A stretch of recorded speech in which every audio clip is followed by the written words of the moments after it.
There's a story you tell yourself when the world blows up in your face. There's no way you could have seen it coming. No one could have, so there was no way to stop it. This is what lets you sleep at night. But go back in your mind to before it all happened. Replay it in your head, except this time, maybe you'll see it. Something small, out of place. Maybe it's just a single thread, but it's the truth. Nobody saw it coming when they arrived. An alien race known as the Covenant. Before 2552, there was no way anything like that could ever happen on Earth. On one of those distant planets in the outer colonies? Maybe. But an attack on Earth? Couldn't happen. Until it did. It's called glassing. Covenant warships rain plasma down on a planet until everything and everyone on the surface melts. Usually it's complete world destruction. Earth only got a taste. The prolonged orbital bombardment destroyed East Africa, killing millions before it ended. None of us were safe anymore. But something else happened that day too. Or someone. You've heard the eyewitness accounts. Every skeptic has seen the footage. I was there, and yet still to this day, it's unbelievable.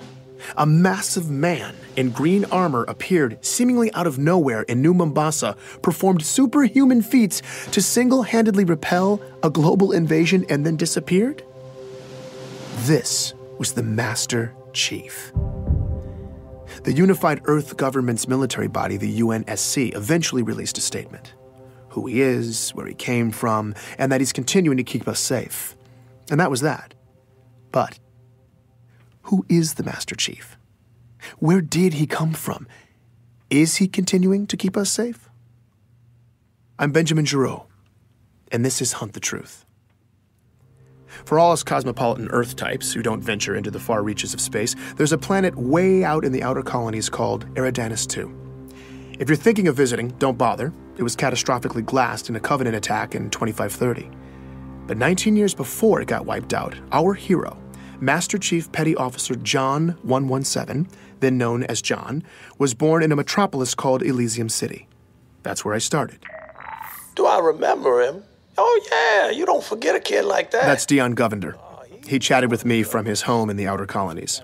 Dion's retired now, but years ago he taught John at Elysium City Primary Education Facility number 119. Apparently schools in the outer colonies don't have the catchiest names. John was something else. He was sharp and quick, always evaluating the situation. Other kids just gravitated to him, you know? Dion seemed most excited to talk about John's athletic ability. The kids used to play King of the Hill after school. You know, the old game where you wrestle and push each other to try to be the last man standing. I would walk by sometimes, see him playing after school, you know, and without fail, I swear, it was always John standing alone at the top of that hill. Right. Every single day. Yeah. Matter of fact, I think the other kids ended up fighting for who got to be king halfway up the hill, because nobody was messing with John. I definitely remember John. You're going way... That's Ellie Bloom, another lifelong resident of the outer colonies. When she was young, she and John lived on the same street, just a few houses down. Well, he was a little younger than me, but let me tell you, that boy did not look like a kindergartner. He was a big kid. My friend Katrina and I used to meet him in this vacant lot in the neighborhood. The three of us would build these obstacle courses out of random junk and then race. You know, just kid stuff. As Ellie talked about her early years in Elysium, it wasn't long before she was getting nostalgic. On warm nights, sometimes our parents would let us go out to the green space and lie in the grass. And we'd just lie there, stare up at the stars. It was a nice place to grow up. Finding Ellie was a huge win for me. When a planet's been glassed, tracking down former residents can be damn near impossible. Any records kept locally, paper, hardened data storage, even human memories, after a full-scale glassing, they're just gone. Thankfully, though, the Office of Naval Intelligence, or ONI, had furnished me with a list of interviewees. That's how I'd gotten Dion. But I wanted to go the extra mile with this story. So I'd hit up some of my old connections in the outer colonies looking for more sources. Ellie was my only hit so far. Did you keep in touch with John? No, I wasn't allowed to use Waypoint much when I was little. But I did keep in touch with Katrina. We still talk, actually. You know, she probably remembers John. I'm gonna tell her I talked to you. Wait, what was this for again? It's a military thing? Oh, no, John is the Master Chief. What? Yeah, John became the Master Chief. Like the Master Chief? Yep. no way. Are you serious? I'm not kidding you. I'm telling my you. God. That's crazy. Ellie lost her mind for a few minutes. I guess it's not every day you find out that your childhood playmate saved the galaxy. Oh my God, now I'm definitely telling Katrina. I mean, she is going to freak out. All right, so maybe Ellie wasn't going to be much help. I needed more of the young warrior angle.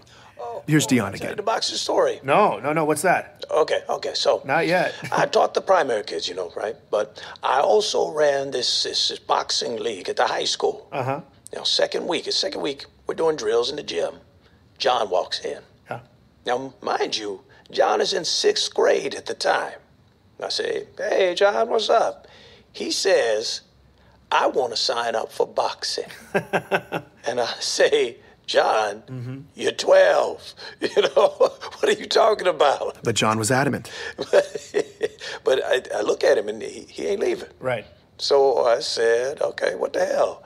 Figure let it be a formative lesson for the kid.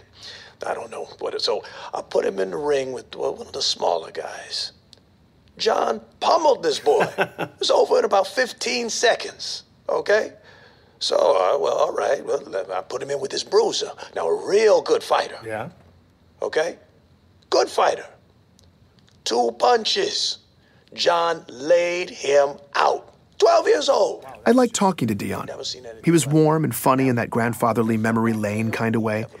I realized I'd gotten lost in it all when the narrative took a dark turn. But then, one week, John just didn't show up. It was 25-24. John was 13. That's when the nightmare of the insurrection that had been plaguing the outer colonies finally landed on John's community. Under pressure from UNSC troops, the rebels were on their last leg, desperately seizing territory in the region and launching paranoid inquisitions to find spies. Civilian abductions and interrogations became commonplace. They would just, question you. Just these meaningless questions for hours and hours. Thomas Wu was living on a neighboring colony when the rebels showed up and hit hard, sweeping up Thomas and thousands of others in raids. What followed was months of horribly overcrowded detainment, neglect, and often constant questioning. Did you know this guy? What are the encryption codes for this system, that system? And you have no idea what they're even asking you. In the final couple months, Thomas says his captors started coming unhinged. And then toward the end, they just disappeared, leaving Thomas and hundreds of others locked up, starving. I don't want to play this part of the interview, but I'll tell you, it got bad. He talks about being packed in like sardines, warm bodies, cold bodies, people dying in the dark, the smell. He doesn't know how long it lasted, maybe weeks, but Thomas and many others survived. They made it out. Well, we helped each other. We looked out for each other. And I mean that was the only way. We made it through to the liberation, and then we left. We never looked back. When I asked him where the survivors relocated to, Thomas began to list off which cities were safe for refugees at the time. Decades later, he can still recite them all from memory. I asked about John's hometown. Perth City. What about Elysium City? No. Insurrectionist cesspool.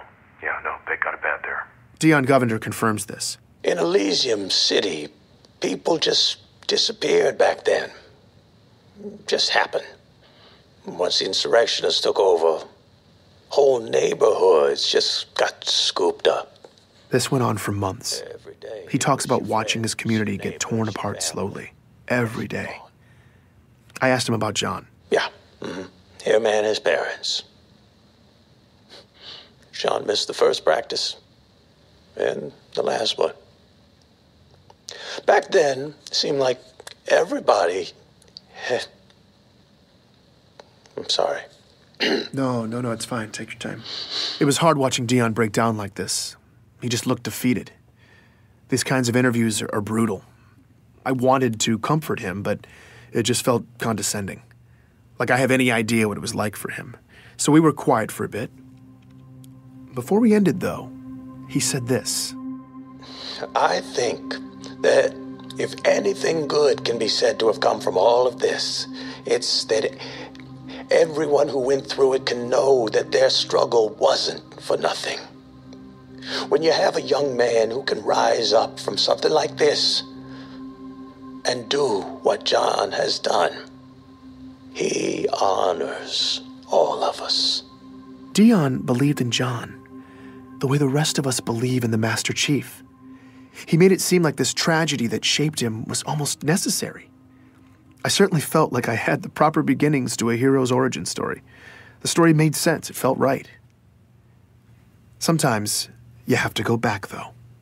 Look again, because maybe you'll see something small, out of place, that single thread. Later that evening, after my interview with Dion, I was pretty drained, so I spent some time sifting through a bunch of file boxes.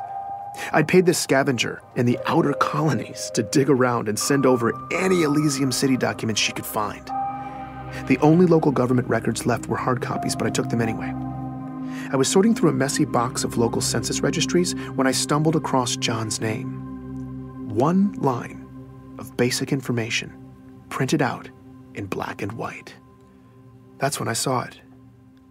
A single letter next to his name. D. I was staring at an official document that said quite plainly that in 2517, John died at 6 years old. Please join me for the next episode of Hunt the Truth.